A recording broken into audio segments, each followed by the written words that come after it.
Push the button, light turns on. There's a good chance that these two random events are somehow connected.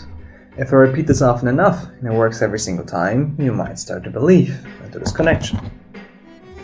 It doesn't matter how random or arbitrary these two events are, you create meaning.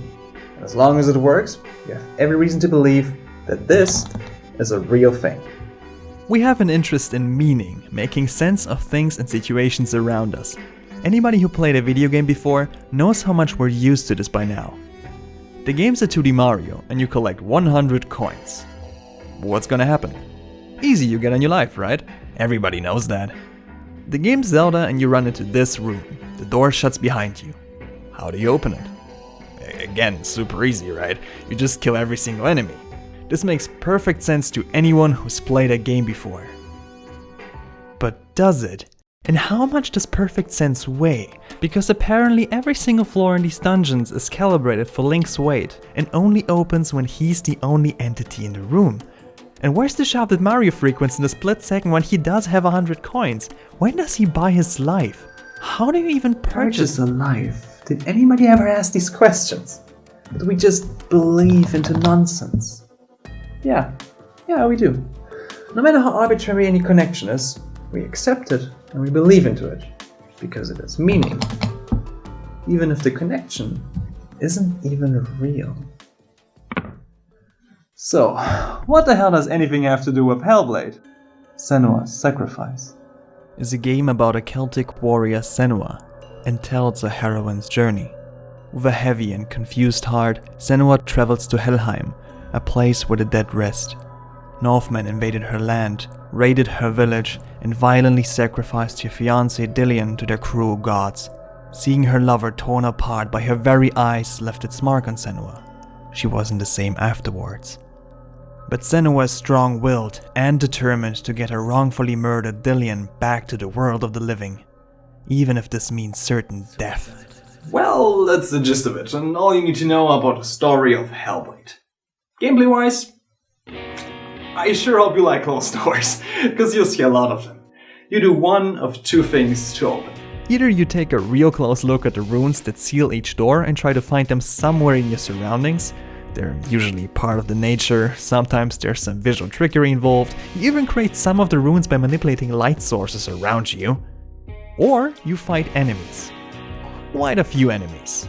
Hard enemies. Especially hard since the game doesn't teach you any of its combat mechanics at all. It's more of a trial and error type of thing, but it's very weighty and a lot of fun for me personally. So it's either find the keys or kill all enemies. Come to think of it again, it sounds a lot like Zelda's dungeon gameplay, doesn't it? If my summary is all you've heard from Hellblade to this point, 3 years after its release, you might be a little bit surprised to hear that actually Hellblade is a game about psychosis. Psychosis is a descriptive term, and it refers to having a loss of contact with objective reality. A condition that affects the way your brain processes information. You might lose touch with reality. You might see, hear, or believe things that are not real. It is not an illness, but a symptom, one that is more common than you might think.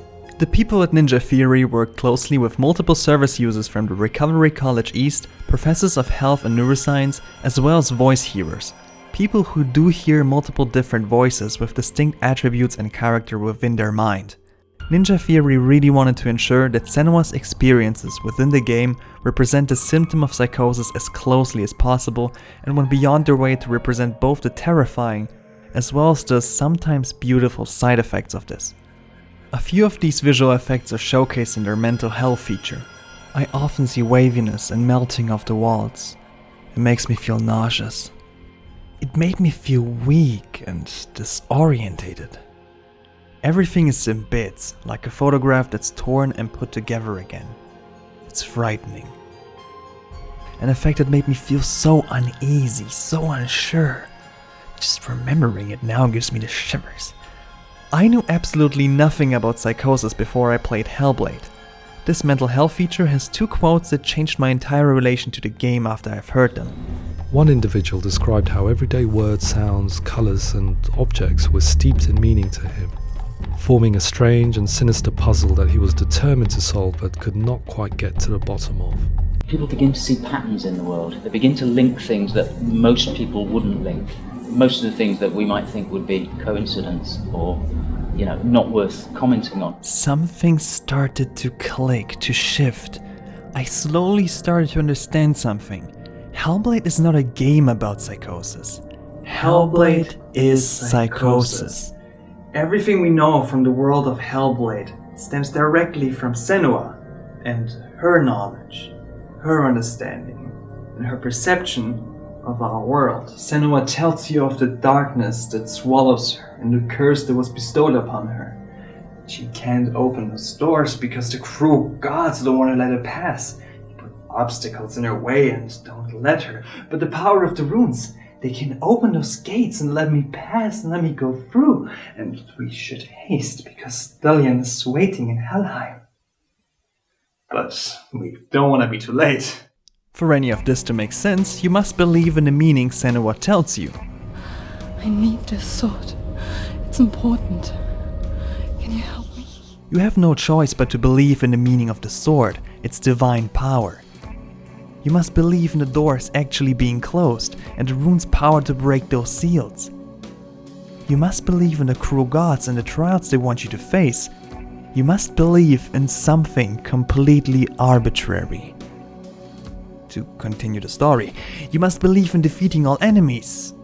To continue the story, you must believe in Senua's perception of our world. We create meaning and we believe in gameplay. We're so used to believing that we never question our beliefs, whether they make any sense at all. Are these doors actually closed? Do these runes help at all? Were any of the fights real? Does Helheim even exist? Can Delian be saved? We often invite people into the studio to play the game. In one of our playtests, they played through much of the game, making associations between runes, secret messages, and the threat of darkness that stalked them. Afterwards, they said that they didn't see much evidence of mental illness in the game. Hellblade works specifically because it is a game played by longtime gamers that are used to seeing patterns in the world, used to linking things that most people wouldn't link. There are a lot of nonsensical things in Hellblade that make perfect sense in the realm of video games. Patterns open doors, darkness hurts, and magical portals change the world around us. Gamers perceive these interactions to be gameplay, stuff that designers place in the world to give us a bit of busy work in between the important story cutscenes. It's just that isn't gameplay for Senua but what she sees for hallucinations. Gameplay is her task, her journey. We believe in the meaning we've established throughout the years of playing other games, as does Senua believe in the patterns she perceives, the sense she makes out of them. Here's my favorite. The one single message meant for us, the player, something Senua cannot see, is so specifically worded that we believe it to have some other meaning. If the rod reaches Senua's head, her quest is over. All progress is lost. All these games released somewhat close to Hellblade and share two things. A, being hellishly hard, or B, having something akin to permadeath. And this game can be really hard. It doesn't explain its combat, it wants you to be overwhelmed in the first few moments. You will die, maybe even a lot, most certainly a lot.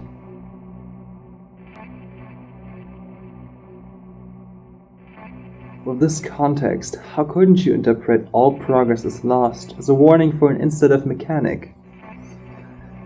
Of course you'll be paranoid about every battle you lose, about your save being wiped. That's how strongly we believe in the patterns we perceive from other games, in our perception of Senua's world. There's this chance that my words might not make too much sense. Either because I suck at this YouTube thing, or maybe because you haven't played enough games yet. Or maybe too many. Let me help. What games are like for someone who doesn't play games. A video by fellow game essayist Razbuten. He analyzes his wife's gameplay, who never tried any video games before, and notices how she missed certain design cues that longtime players read subconsciously. For example, she didn't notice that these yellow lines guide your climbing in Uncharted. something you wouldn't have questioned if you're used to following these cues. Senua's psychosis manifests itself in these exact same cues. Senua's symptoms are basically the designers of her own quest, like the rod reaching your head resembling a hell for life system. Everything she perceives is part of something you are used to. But due to the psychosis, you can never point to anything being 100% real. Even the game's combat is something... I can't really pinpoint it. I think I found some combos that I love to execute in battles, but can I really be sure? Are these actual combos? Do they multiply damage? Or are they just random cinematic events that make me feel like I'm in control? Am I even fighting? She gets blood all over her, but the enemies are demons. The scars are real though. While in combat, Senua's voice hearing helps you to know exactly when enemies attack you from behind, when to dodge. In Hellblade, every regular design cue from gaming is Psychosis. Everything Psychosis related is literally your greatest enemy, a fantastic help, and an enormous hindrance at the same time.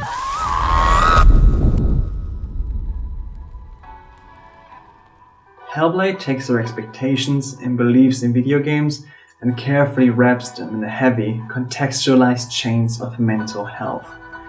Ninja Theory manages to perfectly blur the lines between standardized video game mechanics and psychosis to a point where you start to question everything in the game. Simultaneously, it's being a tremendous help for sympathizing with mental illness. How critical yet mundane something like psychosis can be. How easy it is to believe in something. How easy it is to find patterns. How you should always question your beliefs and never trust them blindly. How perception is subjective. Ninja Theory created a fantastic, strong female character and gave us an experience for all the senses like no other. One that only works within the context of video games. And if this isn't worth your $30 on either platform, I don't know what is. This is a must play. Thanks for the initial recommendation, Mercedes. It's a fantastic game.